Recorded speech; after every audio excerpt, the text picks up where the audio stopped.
Doctor Asthana के chamber में समीर घुसा ही था कि डॉक्टर साहब की आवाज़ आई, आओ आओ समीर, मैं तुम्हें फ़ोन करने ही वाला था। वो डॉक्टर साहब डेट के बारे में। समीर की बात को काटते हुए डॉक्टर बोले, हाँ भाई वो डेट तो फाइनल ही है, मंगलवार 7 तारीख को मम्मी को ले आना, एडमिशन हो जाएगा और 8 तारीख को सर्जरी हो जाएगी। पर डॉक्टर साहब फिर से डॉक्टर अस्थाना ने बात काट दी, चेक तुम्हारी मिसेस जमा कर गई हैं 1 लाख का, बाकी की पेमेंट डिस्चार्ज होने पर हो जाएगी, नो टेंशन। मेरा ओपीडी का टाइम हो रहा है, मैं निकलता हूँ, कुछ पूछना हो तो मेरे जूनियर से पूछ लेना। और ये कहते हुए डॉक्टर साहब अपने चैम्बर से निकल गए। समीर को अभी भी विश्वास नहीं हो रहा था कि उसने जो सुना वो सही था। कानों में अभी भी डॉक्टर साहब के शब्द गूंज रहे थे, तुम्हारी मिसेस चेक जमा करवा गई हैं, यानी कविता। उसने और उसके मम्मी पापा ने कविता के साथ इतना बुरा किया, फिर भी वह अपना फर्ज निभा ही गई। याद आने लगा समीर को कुछ दिनों पहले का वाकया। समीर की मम्मी को घुटनों की काफ़ी प्रॉब्लम थी, काफ़ी इलाज किया, कुछ दिन तो आराम आता, पर फिर वही दर्द। सभी का कहना था कि सर्जरी करवा लो तो कुछ साल आराम से निकल जाएंगे। पहले तो मम्मी नहीं मानी, पर सबके समझाने पर तैयार हुई और डॉक्टर अस्थाना से मिले तो उन्होंने भी सर्जरी की ही सलाह दी। उनसे सलाह करने के बाद एक दिन ऑफिस से आने के बाद रात को डिनर करते समय समीर ने अपनी पत्नी को कहा, कविता डॉक्टर साहब से बात हो गई है, अगले हफ्ते की डेट मिली है सर्जरी की, तुम 15 दिन की छुट्टी ले लेना। मैं तो छुट्टी ले नहीं पाऊंगा क्योंकि बेंगलोर हेड ऑफिस से एक टीम आ रही है ऑडिट के लिए, तो मेरे ऑफिस में रहना बहुत ज़रूरी है। तुम स्कूल में सोमवार से छुट्टी के लिए एप्लीकेशन दे दो। कविता ने कुछ जवाब नहीं दिया। समीर ने दोबारा कविता से कहा। मम्मी पापा भी कविता की तरफ देखने लगे। कविता, मैं तुमसे बात कर रहा हूँ, समीर ने कुछ खींच कर कहा। कुछ क्षण मौन पसरा रहा और फिर कविता की आवाज़ आई, सॉरी समीर, मैं भी छुट्टी नहीं ले पाऊंगी। क्यों? समीर एकदम बौखला गया। क्योंकि बच्चों के पेपर शुरू होने वाले हैं, प्री बोर्ड के, 10वीं और 12वीं कक्षा के, तो छुट्टी नहीं मिलेगी। पर मैंने तो डेट ले ली है, अगर सर्जरी नहीं हुई तो फिर 2 महीने तक का इंतज़ार करना पड़ेगा और मम्मी की तकलीफ़ और बढ़ जाएगी। नहीं नहीं, जैसे भी हो तुम्हें छुट्टी तो लेनी ही पड़ेगी। समीर ने जैसे ऑर्डर ही दे दिया हो। और आदित्य किसके पास रहेगा? पापा जी और आदित्य के खाने का क्या होगा?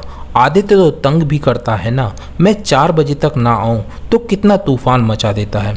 क्यों मम्मी? कविता की आवाज़ आई। अरे 4-5 दिन की ही तो बात है, तो कुक है ना, उसे थोड़ा एक्स्ट्रा पे कर देंगे तो दिन का खाना भी बना दिया करेगी। तुम्हारे सारे दिन का खाना मैं सुबह हॉस्पिटल में देता हुआ ऑफिस निकल जाऊंगा और आदित्य को थोड़े दिन पापा संभाल लेंगे। मैं भी कोशिश करूंगा कि घर जल्दी आ जाऊं, सब मैनेज हो जाएगा, वह तुम सब मुझ पर छोड़ दो। समीर का जवाब आया, तो फिर 5 महीने पहले क्या यह सब मैनेज नहीं हो सकता था? जब मेरी मम्मी आईसीयू में एडमिट थी, पिछले 1.5 साल से मेरे दोनों भाई और भाभियाँ और नमिता हॉस्पिटल के चक्कर ही लगाते रहे। पापा खुद बेड पर थे, चल फिर नहीं सकते थे। मम्मी सीरियस थी, भाई की छुट्टियां भी खत्म हो गई थीं, भाभी की भी प्राइवेट जॉब थी, उन्हें भी ज़्यादा छुट्टी नहीं मिल रही थी। नमिता मेरी छोटी बहन के एग्ज़ाम थे, तब सबने यह सलाह दी थी कि सब एक हफ्ते की ड्यूटी लगा लेते हैं, सबको सहारा भी हो जाएगा। और पापा जी के पास तो बुआ जी को छोड़ दिया था, तो उनकी तरफ से निश्चिंत थे। लेकिन आप लोगों ने तो मुझे 1 हफ्ते के लिए भी नहीं जाने दिया। तब क्या कहा था आप लोगों ने? बेकार छुट्टियां बर्बाद करोगी। आदित्य तो 4 बजे ही तूफान मचाने लगता है। दोपहर के खाने का क्या होगा? सब है ना वहाँ, आपस में देख लेंगे। और फिर पता नहीं मम्मी की क्या हालत होगी, कुछ हो गया तो तुम्हें तब भी छुट्टी लेनी पड़ेगी। यानी आप लोगों ने तो सोच ही लिया था कि मेरी माँ तो जिंदा वापस घर आएगी ही नहीं। जब आप लोगों को मेरे परिवार से, मेरे दर्द से कोई मतलब नहीं, तो मुझसे तो कोई उम्मीद रखना भी मत। डाइनिंग हॉल में एकदम सन्नाटा सा छा गया। काफ़ी देर बाद समीर की आवाज़ आई, तो तुम हम सबसे उस बात का बदला ले रही हो? तुम बात को बीच में काटते हुए कविता ने कहा, नहीं, बदला नहीं ले रही, आप लोगों को बता रही हूँ कि बहू भी किसी की बेटी होती है। अगर वह ससुराल के सारे फर्ज पूरे कर रही है, पूरे घर की जिम्मेदारी उठा रही है, तो फिर आप लोगों को उसके दर्द में, उसकी परेशानी, उसका साथ देने में क्या तकलीफ है। जब आज सब मैनेज हो सकता है तो तब भी मैनेज हो सकता था, लेकिन नहीं। आप लोगों को अपना खाना, आदित्य का तूफान मचाना याद आ रहा था। मेरे परिवार का दुख, मेरी मम्मी की तकलीफ, मेरे भाई बहनों की परेशानी से आप लोगों को जैसे कोई मतलब ही नहीं था।